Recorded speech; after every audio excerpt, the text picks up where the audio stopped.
Good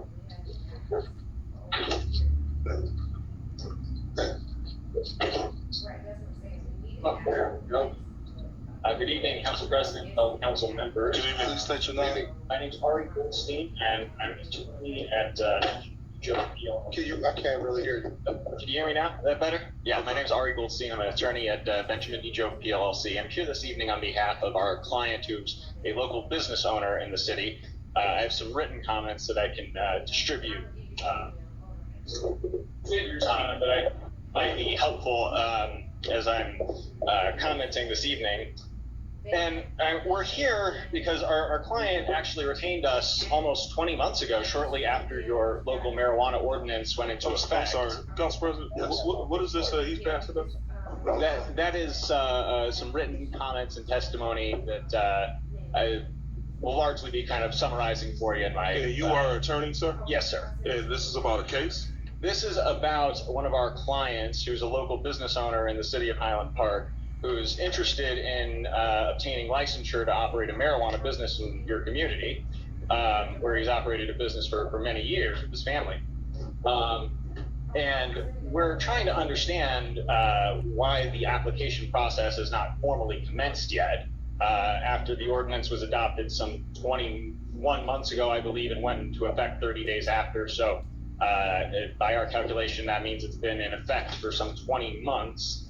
And we know that there was some litigation that did briefly stall the application process, but as we understand the timeline, all litigation relating to the Highland Park marijuana ordinance has long since been resolved.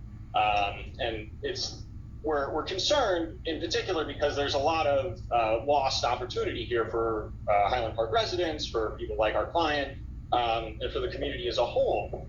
When you look at simple things like excise tax distributions, your ordinance authorizes a total of 8 establishments between retailers and micro businesses, which are all eligible to participate in the state's distributions from the excise tax fund, which this prior fiscal year netted something like $56,000 per retailer that a municipality had authorized within its jurisdiction.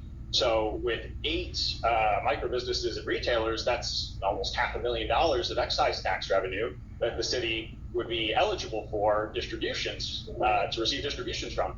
And so as Council Pro Tem Patrick was asking earlier, if we ask why isn't the city growing, or why are we concerned about tax revenues? I mean, there's a tremendous opportunity here to bring in low-hanging tax revenues, as well as recurring revenues for the city from licensure fees. Those 8 establishment licenses between the micro businesses and adult use retailers, that alone would be, $5,000 in annual application fees to the City of Highland Park for administering the program. And you've got 36 licenses in total in your ordinance, so that's something like $180,000 of recurring revenue if all of those licenses have been applied for and are in use. So it's a tremendous economic opportunity for the city as we see it, and our client wouldn't have retained us if he didn't believe the same for himself. Excuse me, I'm timing it.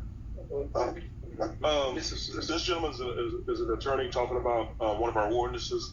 I would suggest his first stop will be with the city attorney. Yeah, I was going to. This is a public comment, so I'm going to comment. I'm going to refer it to legal. Yeah. I don't have a whole lot more. I'm happy to take questions if you have any.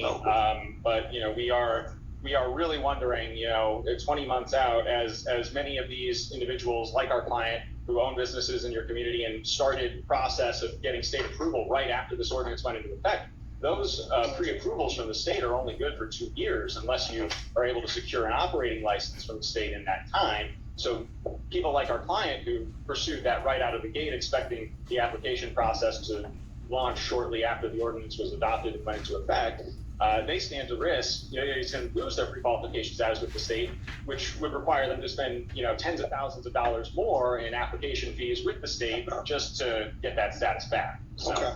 Well, what we're going to do is we're going to refer this to the legal department, and I'll pass this on to them, and this is your number, 73, and they can contact you. Absolutely. Thank you very much. But I appreciate it. Thank you for the information. Thank you. Any other citizens like to be heard?